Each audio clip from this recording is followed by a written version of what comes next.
They told me I'd be wealthy beyond anything I could imagine, but they just never told me what it would cost. And the part that still wakes me up every morning is the fact that I said yes before I understood what I was agreeing to. I said yes the way you say yes when you're drowning and someone throws you a rope and you don't stop to ask what's tied to the other end. My name is Marcus. I'm 34. 18 months ago, I was broke in a way that goes deeper than the bank account. It was the kind of broke that gets into your sleep, your relationships, and the way you see yourself in the mirror. I'd been working contract jobs since a layoff took my position at a logistics company. I had debt compounding faster than I could touch it, 2 months behind in rent, a relationship that was quietly falling apart under the weight of all of it. I was not in a good place to be skeptical about anything, which is probably exactly why it found me when it did. The man who approached me, I'll call him Mr. Crane, who was somewhere in his 60s, well-dressed but not flashy, like someone who had never once lain awake worrying about money or the future or any of the things that occupy the rest of us at 2 in the morning. He sat down without asking, just pulled out the chair and sat like he'd been planning to for a while. He said, "I've been watching you for about 3 weeks. I have a proposition." Any sensible person would have gotten up and walked out, he said, guaranteed by the nature of what the group had access to. I asked the obvious question, why me? And why is a man like you sitting in a cheap coffee? He said, we identify people at a specific kind of crossroads, people with unrealized capacity. The group is partly philanthropic in its purpose. We look for people who are positioned to do significant things, but who need a catalyst to get there. It should have sounded like a pitch. It did sound like a pitch, but the delivery was completely flat. No performance in it. No salesmanship. Just someone stating something they considered to be a fact. He left a card with a number and said, "Think about it." The window was about a week. Then he stood up, left his coffee completely untouched, and walked out. I sat there for a while, looking at the card, then at my bank balance, then at the card again. I texted the number that evening. The first meeting was in a private room at a hotel I definitely couldn't afford to stay in. Me, Crane, and 2 other people, older, well-dressed, and very comfortable with silence. 2 hours of conversation. Documents were presented, financial statements, membership agreements, and an NDA that I signed. I'm telling you that up front. I signed it, which is part of why I'm keeping certain details vague even now. The investment structure sounded legitimate. A pooled fund with access to private equity, real estate, and something they referred to as legacy holdings. Things that had been generating returns for longer than most modern financial instruments had even existed. I asked directly, "What's the catch?" Crane looked at me with that settled expression and said, "The commitment.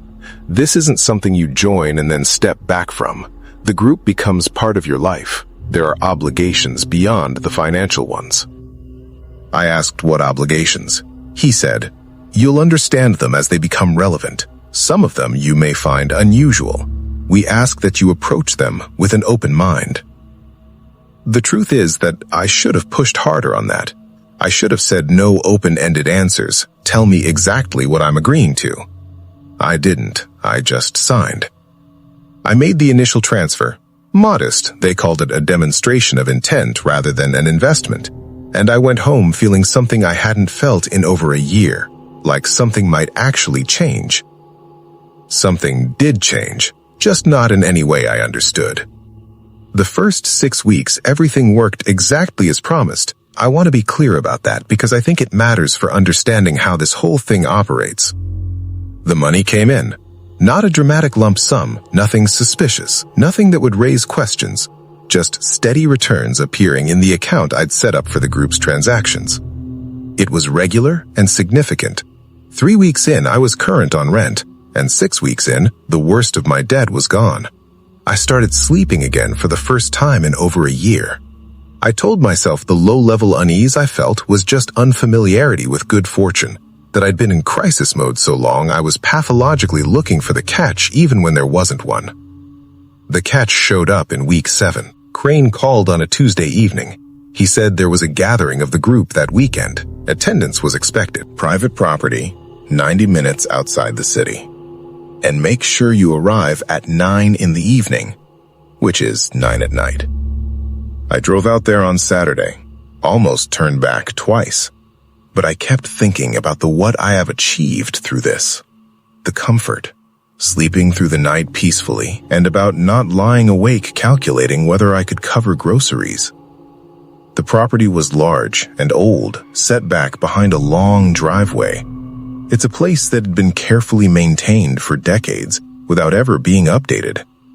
Maybe a dozen cars parked along the drive, lights on inside, maybe 20 to 25 people in there. Different ages, different backgrounds, but all with that same quality Crane had. That settled certainty. Like they'd made peace with something the rest of the world was still fighting. The first part of the evening was almost normal. People talking, eating, the kind of gathering that feels like it has a purpose underneath the social layer, but where that purpose isn't showing yet. Around 11, Crane gathered everyone into the main room, and then the tone of the whole night just shifted. What happened in that room over the next 2 hours is the part I struggle most to describe. Not because I don't remember it. I remember it completely. The problem is the gap between what I witnessed and any framework I have to make sense of it. There was a ritual. I'm using that word because it's the most accurate one. Even knowing how it sounds, it wasn't dramatic, it wasn't theatrical, nothing like what you'd picture. It was quiet and very clearly old. Words were spoken in an unfamiliar language I didn't recognize. I mean that it had a different quality from ordinary speech, like the words were doing something just by being said. There were objects, a bowl, materials I couldn't identify, marks on the floor that weren't new. They had the look of something repeated over a very long time. And then, toward the end of it, something changed in the room. The air changed, like the specific shift you feel right before a storm, that pressure change. Except it was localized entirely to that room and had nothing to do with weather, and with it a sound. Not exactly a sound, more something you felt in your chest and teeth than heard with your ears. Something had come into the room, nothing visible, nothing with a shape I could point to. But the 25 people around me, who were once confident, settled, perpetually calm, changed when it happened. Not in fear, but closer to reverence. The specific attention you give to something that has genuine power over you. It lasted maybe 10 minutes, then it was gone. The gathering wound down. People left. The drive home, I felt like something had been taken apart inside me and put back together with one piece in the wrong place. I couldn't identify which piece. I still can't. I called Crane the next morning, told him I needed to understand what I'd been part of, what the ritual was, what the sound was, what had been in that room. He was quiet for a moment. Then he said, "You felt it clearly. That's meaningful. Not everyone does at the first gathering." I asked what it was. He said, "There's a presence the group has been in relationship with for a very long time, since before most current members were born. That relationship is the source of everything the group has access to. The returns, the opportunities, the protection from the kind of misfortune that was tracking you before we met. It all comes from that relationship." I asked what the relationship required. He said, "Presence, participation, and occasionally something more specific." I asked what more specific meant. He paused and said, "In time. What's important is that the relationship is symbiotic. The presence provides for those connected to it. Those connected to it provide something in return." I asked what they provided. He said, "What it needs varies. You'll understand when it becomes relevant to you personally." That answer should have frightened me more than it did, but it didn't. The gatherings continued every month. Each one the same structure.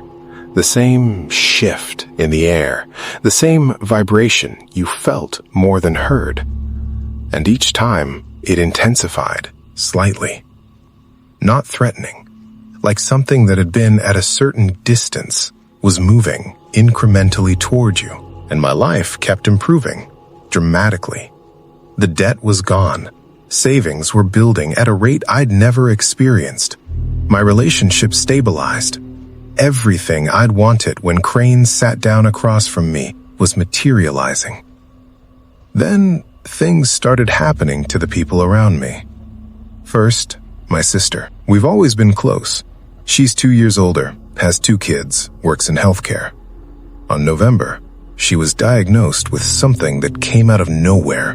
Nothing in any previous screening, nothing genetic, just suddenly, devastatingly there. The doctors said serious but treatable. She started immediately. Then my closest friend from university lost his job. Not a layoff, but accusations. Something that came out of nowhere, that he completely denied, that everyone who knew him found impossible to believe. His career suspended, his marriage cracking under the pressure. 2 months after that, my father fell at home. He was in hospital for 3 weeks. 3 people I loved. 3 catastrophes. I told myself it was terrible timing and coincidence, but after 5 months of strange happenings, I sat with the pattern, and something in my chest just settled into certainty. This wasn't a coincidence.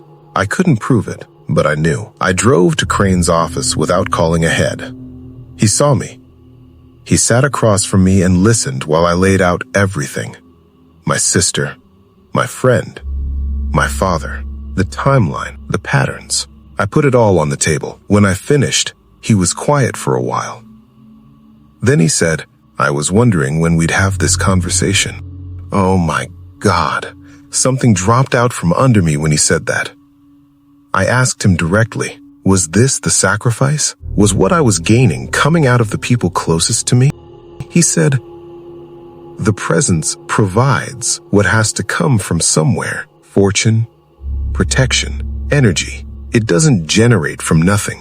It redistributes." I asked him, very quietly, if he was telling me that my gains were being taken from the people I loved. He said, "Not taken, redirected. The presence draws from the connections of those it's in relationship with. The closer the connection, the more accessible the source." I said, "My sister has cancer." He said, "Your sister is receiving treatment, and the prognosis is manageable. The presence isn't malicious. It takes what it needs with a kind of conservation." I stood up. I said, "How do I make it stop?" And that's when I saw something I'd never seen on Crane's face before. Discomfort. That settled certainty of his, which had never wavered, cracked slightly. He said, "Disengagement from the group is complicated. The relationship simply doesn't terminate because a member chooses to leave. What's been established persists." I asked what that meant. He said, "The presence knows you now. It's been in proximity to you for 8 months. That proximity doesn't end when a membership agreement is canceled." I stopped attending the gatherings, sent Crane a written notice, and told him to treat my membership as terminated. He replied with 7 words, "I hope you know what you're choosing." The financial benefits stopped. I was fine with that. What didn't stop was the presence. During the gatherings, it had always felt external, something that entered a room and left again. After I stopped going, it didn't leave. It was just there, in my apartment. Not constantly, not dramatically, but present the way a person is present when they're in the next room, even though you can't see or hear them. The corner of my bedroom started running cold. Not the whole room, a specific corner, several degrees lower consistently, in a way that adjusting the heating did nothing about. The cold had a direction. I started waking up every night between 2 and 3, jolted awake by nothing I could identify. Fully alert, like a response to something, even though the apartment was silent. And a smell, old and organic, something underneath the ordinary smells of the apartment. It was faint, but consistent. like something very old was sharing the space with me. I set up an audio recorder in my room and let it run through the night. At 2:47 in the morning, while I was clearly asleep, the recording changed. The white noise of the city and the building, the ambient layer that runs under everything, just dropped away. Complete silence. And in that silence, something moved in the room. Not footsteps, a displacement of air that the recorder picked up as a low, sustained presence. And then my name, once spoken, in a register that was almost in the range of a human voice, close enough to be recognizable, but not close enough to actually be human. Just my name. Then the ambient noise returned, and the rest of the recording was normal. I found a researcher I'll call Dr. Ashworth. She studies what she calls boundary experiences, phenomena that sit at the edge of what conventional frameworks can account for. I described my situation. She agreed to speak with me. I told her everything, how it all started and all that. She listened to the recording.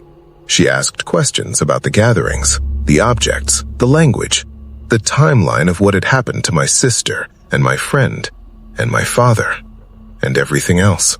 She asked if I could remember any of the words from the language I hadn't recognized. After our second conversation, she said, "What you're describing is consistent with historical practice." She said there are groups that maintain a transactional relationship with a non-human entity. The entity provides resources or protection. The group provides access. Specifically, access to the life force of those connected to its members. I asked how old this kind of thing was. She said, older than recorded history, in every culture that left records. The forms change, but the underlying transaction doesn't. I asked what happened to people who tried to leave. She said, the entity maintains the relationship from its side, regardless of what the human intends. Formal disengagement from the group doesn't end the personal connection. What ends it, in the cases where it ends, is something more significant. I asked what more significant meant. She paused for a long time. Then she said, a sacrifice of a different kind, not the passive one, not what it takes from those around you, an active one, something you choose to give rather than something it takes. The historical accounts suggest the entity responds differently to what's offered voluntarily. She said she couldn't tell me what that looked like in practice. The historical accounts weren't specific enough. My sister finished her treatment. The prognosis is considerably better now than it was. She doesn't know any of this. None of them do. I haven't told them because there's nothing they could do with the information except be afraid. My friend's accusations were withdrawn. His career is resuming. His marriage is still damaged, but still there. My father's been walking without help for 2 months. I don't know if their recoveries are connected to me leaving the group. I don't know if cutting off the group's direct access changed something. I don't know if what I'm experiencing in my apartment is something fading out or something settling in more permanently. What I know is that the corner of my bedroom is still cold. What I know is that I still wake up at 2:47. And what I know is that last week, something new happened. I was standing in my kitchen in the middle of the day, full daylight, and I felt something behind me. Not heard, felt. That specific physical sensation of something at your back that is aware of you and has intention. I turned around. Empty kitchen. But on the counter, which had been completely clear when I walked in, there was a coin. Old. Genuinely museum-quality old. I have no explanation for how it got there, no memory of it. I've gone over everything and I have nothing. I haven't touched it. It's still sitting there. I called Dr. Ashworth. She said the appearance of unexplained objects is documented in the literature on these kinds of relationships. She said it sometimes represents an offering, sometimes a claim. She said she didn't know which one this was. She said, don't touch it. I want to say something directly to anyone who might be where I was when Crane sat down across from me.